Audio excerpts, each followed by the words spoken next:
Bible ହେଉଛି ଈଶ୍ୱରଙ୍କ ଏକମାତ୍ର ଶାସ୍ତ୍ର ଯାହାକି ଆମମାନଙ୍କ ଦୈନନ୍ଦିନ ଜୀବନରେ ଈଶ୍ୱରଙ୍କ ସହିତ ଗମନାଗମନ କରିବା ନିମନ୍ତେ ସାହାଯ୍ୟ କରେ। ତେଣୁ ଏହି ଶାସ୍ତ୍ରର ଗୁରୁତ୍ୱପୂର୍ଣ୍ଣ ପ୍ରତିଜ୍ଞା ଗୁଡ଼ିକୁ ଧ୍ୟାନ ଦିଅନ୍ତୁ।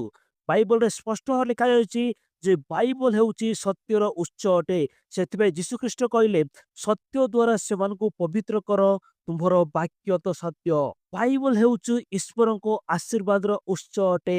ଯୀଶୁଖ୍ରୀଷ୍ଟ ପୁଣି ଥରେ କହିଲେ, ଯେଉଁମାନେ ଈଶ୍ୱରଙ୍କର ବାକ୍ୟ ଶୁଣନ୍ତି ଓ ପାଳନ କରନ୍ତି, ବରଞ୍ଚ ସେହିମାନେ ଧନ୍ୟ। ଧନ୍ୟର ଅର୍ଥାତ୍ ଆଶୀର୍ବାଦ ପ୍ରାପ୍ତ ଅଟେ। ତେଣୁ ଯେଉଁମାନେ ଈଶ୍ୱରଙ୍କର ବାକ୍ୟକୁ ଶୁଣନ୍ତି ଏବଂ ପାଳନ କରନ୍ତି, ସେମାନେ ଆଶୀର୍ବାଦ ପାଆନ୍ତି। ବାଇବଲ ହେଉଛି ବିଜୟର ଉତ୍ସ ଅଟେ। ପାଉଲ ଲେଖନ୍ତି, ଆତ୍ମାଙ୍କ ଖଡ୍ଗ ଅର୍ଥାତ୍ ଈଶ୍ୱରଙ୍କ ବାକ୍ୟ ଧାରଣ କର। ଯେତେବେଳେ ଆପଣ ପାପାତ୍ମା ବିରୁଦ୍ଧରେ ଯୁଦ୍ଧ କରିବେ, ତେବେ ଆପଣ ଈଶ୍ୱରଙ୍କ ବାକ୍ୟ ଦ୍ୱାରା ଯୁଦ୍ଧ କରିବା ଉଚିତ।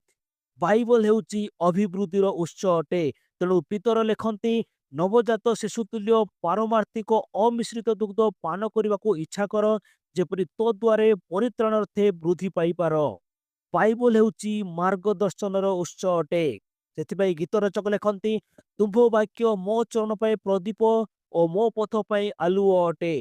ବାଇବଲ ହେଉଛି ଶକ୍ତିର ଉତ୍ସ ଅଟେ। ତେଣୁ ପାଉଲ ଲେଖନ୍ତି, ତେଣୁ ତାହା ପ୍ରତ୍ୟେକ ବିଶ୍ୱାସୀ ପକ୍ଷରେ ପରିତ୍ରାଣ ନିମନ୍ତେ ଈଶ୍ୱରଙ୍କର ଶକ୍ତି ଅଟେ।